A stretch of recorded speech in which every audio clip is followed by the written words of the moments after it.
கடந்த ஒரு வார காலமாகவே யூடியூப்பில் ட்ரெண்டிங்கில் இருக்கக்கூடிய பாடல்களில் ஒரு பாடல்களாக இந்த ஒரு பாடல் வந்து மாறிப்போச்சு. தெரியாதவங்களுக்கு இந்த பாடலுடைய ஒரு 2 வரிகளை நான் உங்ககிட்ட வந்து பாடி காட்டுறேன்.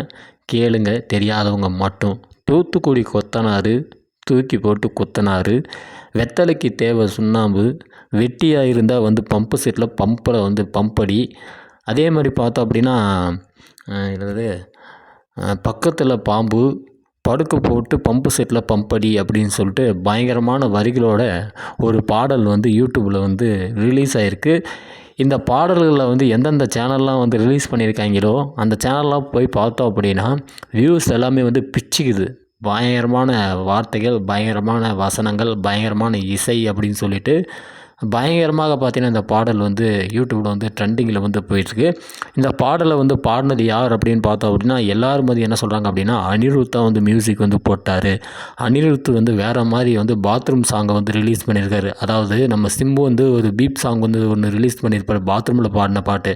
அந்த மாதிரி நம்ம அனிருத் தான் வந்து ஏதோ பாத்ரூமில் பாடினு போல அப்படின்னு சொல்லிட்டு நானும் வந்து ஆக்சுவலாக வந்து அப்படி தான் நினச்சேன். ஆனால் உண்மை என்ன அப்படின்னு பார்த்தோம் அப்படின்னா அனிருத்துக்கு இப்படி ஒரு சம்பவம் நடந்ததே வந்து தெரியாது. ஆனால் அனிருத்தை வந்து இந்த சம்பவத்தோட வந்து மிக்ஸ் பண்ணி விட்டாங்க இங்கே இருக்கக்கூடிய ஒரு சில ஆட்கள். உண்மையாலுமே வந்து இந்த பாடலுக்கு வரிகள் எழுதுனது யார், அதே மாதிரி இந்த பாடலை வந்து பாடினது யார், இந்த பாடலுக்கு இசையமைச்சது யார் அப்படின்னு சொல்லிட்டு நம்ம வந்து சுற்றி சுற்றி பார்த்தோம் அப்படின்னா ஒரே ஒரு விஷயம்தான். அது வந்து பின்னாடி வந்து சொல்கிறேன். ஆனால் இவ்வளோ அந்த வரிகள் இருக்குல்ல, இந்த வரிகள்லாம் வந்து என்ன சொல்கிறது, அது வந்து என்ன சொல்கிறது, ஒருத்தனால் வந்து இவ்வளோ வார்த்தைகள், இவ்வளோ வரிகளை வந்து போட்டு வந்து ஒருத்தவங்களை வந்து பேச முடியுமா, ஒருத்தவங்களை வந்து திட்ட முடியுமா அப்படின்னா அது வந்து கேள்விக்குறி தான். இந்த பாடலை பார்க்கும்போதே தெரிஞ்சு போச்சு, இது வந்து ஒருத்தனுடைய வயிற்றெரிச்சல் கிடையாது, ஒட்டுமொத்த ஒரு கூட்டத்துடைய வயிற்றெரிச்சலாக தான் வந்து இருக்கும் போல். அதனால தான் இந்த பாடல் வந்து இந்த மாதிரி இருக்குது. ஒருவேளை வந்து இந்த பாட்டே வந்து எழுதுகிறாங்க அப்படின்னா இந்த பாட்டு எழுதுனாங்கல்ல ஒருத்தன் மட்டும் பார்த்தீங்கன்னா இந்த பாட்டை வந்து கண்டிப்பாக வந்து எழுதிக்க மாட்டான். எப்படியா இருந்தாலும் ஒரு 100 பேர், ஒரு 200 பேர் இவங்க எல்லாம் சேர்ந்து தான் வார்த்தைகளை போட்டு வந்து எழுதியிருப்பாங்க. ஸோ அந்தளவுக்கு யாரோ ஒருத்தவங்களை வந்து காண்டாந்திருப்பாங்க. அப்படி தான் அந்த பாடல் வந்து உருவாகியிருக்கும் அப்படின்னு சொல்லிட்டு நினச்சேன். அப்படி தான் வந்து இந்த பாடல் வந்து உருவாகியிருக்கு.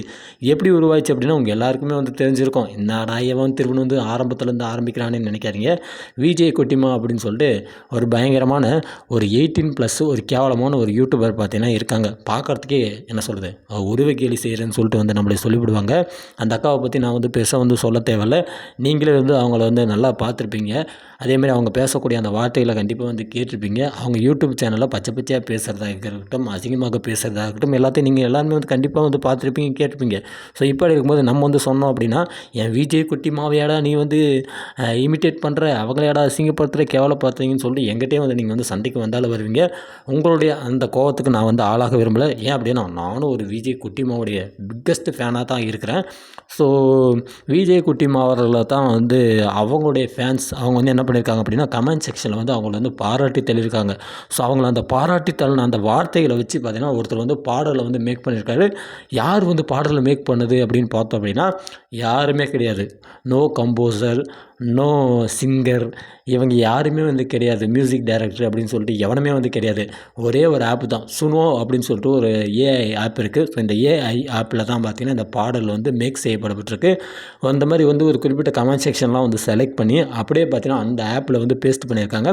அப்படி பேஸ்ட் பண்ணும்போது இந்த வரிகளுக்கு ஏற்ற மாதிரி ஒரு பாடலை பார்த்திங்கன்னா அதுவே ஆட்டோமேட்டிக்காக வந்து ஜென்ரேட் பண்ணி மியூசிக் எல்லாத்தையும் வந்து பக்காவை வந்து போட்டு அப்படி வெளியான ஒரு சாங்கு தான் இந்த தூத்துக்குடி கொத்தனார் தூக்கி போட்டு குத்தனார், வெத்தலைக்கு தேவை சுண்ணாம்பு, வெட்டியாக இருந்து பம்பு செட்டில் வந்து பம்படி, பக்கத்தில் பாம்பு படுக்க போட்டு பக்கத்தில் பாம்பு படுக்க போட்டு பம்பு செட்டில் பம்பு வந்து அடி அப்படின்னு சொல்லி பார்த்தீங்கன்னா பயங்கரமான வரிகள்லாம் வந்து மேக் பண்ணி அந்த ஆப் வந்து ஒரு பாட்டை வந்து ரிலீஸ் பண்ணியிருக்கு. ஸோ அதன் மூலயமாக தான் இந்த பாடல் வந்து இந்தளவுக்கு வந்து போயிட்டுருக்கு.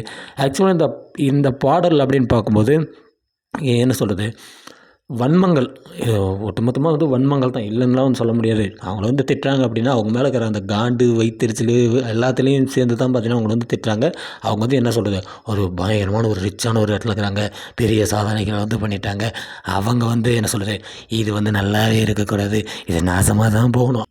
ஒரு உயர்ந்த ஒரு இடத்துல இருக்கிறவங்கள வந்து ஒரு 4-5 பேர் திட்டுறாங்க அப்படின்னா நம்மளுக்கு வந்து கோவம் வரும். யதார்த்தமான ஒரு விஷயம் தான். ஒரு நல்ல ஒரு பொசிஷனில் இருக்கிற ஆளை, ஒரு என்ன சொல்ல, ஒரு திறமையால் மேலே வந்த ஆளை வந்து ஒருத்தவங்க வந்து திட்டுறாங்க அப்படின்னா எப்பேற்பட்ட ஆளுக்கு வந்து கோவம் வரும். ஆனால் இவங்கள மாதிரி ஆளுங்களை வந்து திட்டினாங்க அப்படின்னா கண்டிப்பாக வந்து எவனுக்குமே வந்து கோவம் வராது. பட் என்ன அப்படின்னா இந்த சாங் வந்து ட்ரெண்டாக போகுது. அவங்க திட்டுறதுன்றது என்னைய கேட்டால் வந்து நான் வேணாலாம் இல்லைடா, உங்களோட விருப்பம்டா. உங்களுக்கு பிடிக்கல, அவங்க பண்ணுறது பிஹேவியர் பிடிக்கல, அவங்களுடைய அந்த ஆக்டிவிட்டி வந்து பிடிக்கல, அவங்களுடைய அந்த எல்லாமே வந்து பிடிக்கல அப்படின்றப்ப நீங்கள் வந்து திட்டுறீங்க. அது உங்களுடைய தனிப்பட்ட விருப்பம்டாப்பா, நான் ஒன்றும் சொல்கிறதுக்கு இல்லை. ஆனால் என்ன அப்படின்னா நீங்கள் வந்து சோஷியல் மீடியாவில் இதை வந்து பாட்டாக வந்து மேக் பண்ணி வந்து ரிலீஸ் பண்ணும்போது சாதாரணமாக வந்து போயிடுது. இன்ஸ்டாகிராம்லாம் வந்து இது ட்ரெண்டிங்கில் நவ் வந்து இருக்குது. இன்ஸ்டாகிராமு, ஃபேஸ்புக்கு, வாட்ஸ்அப்பு எல்லா இடத்துலையும் பார்த்தீங்கன்னா குட்டிமாவுடைய சாங்ஸ் பார்த்தீங்கன்னா வந்து வேறு லெவலில் வந்து ஹைப் வந்து ஏறிட்டுருக்கனால, ஸோ இது சின்ன சின்ன குழந்தைங்களுடைய அந்த செவிக்கு வந்து எளிமையாக வந்து போய் சேருது. இப்போவே வந்து எத்தனை குழந்தைகள் வந்து இந்த பாட்டை வந்து கேட்டிருக்காங்களோன்னு சொல்லிட்டு நம்மளுக்கே வந்து தெரியல. இந்த மாதிரியான பாடல்களை வந்து கண்டிப்பாக வந்து மேக் பண்ணுறது அவாய்ட் பண்ணிங்க. திட்டுறாங்க. இந்த சொசைட்டியில் பார்த்தீங்கன்னா, ஒரு பக்கம் வந்து ஒரு கேவலமான ஒரு இது போயிட்டுருக்கு. அந்த என்ன சொல்கிறது? இந்த திவ்யா கல்லச்சி, இந்த சே இந்த 2, 3 ஐட்டம் இருக்குதுல்ல, அந்த மாதிரி வந்து அது பாட்டுன்னு ஒரு பக்கம் வந்து போயிட்டுருக்கு. ஸோ அதெல்லாம் வந்து விட்டுட்டு நம்ம வந்து ஒரு டீசென்ட்டான சொசைட்டியில் இருக்குன்னு நெனச்சாலுமே இருக்க முடியல. என்ன பண்ணுறது? தலைவிதி.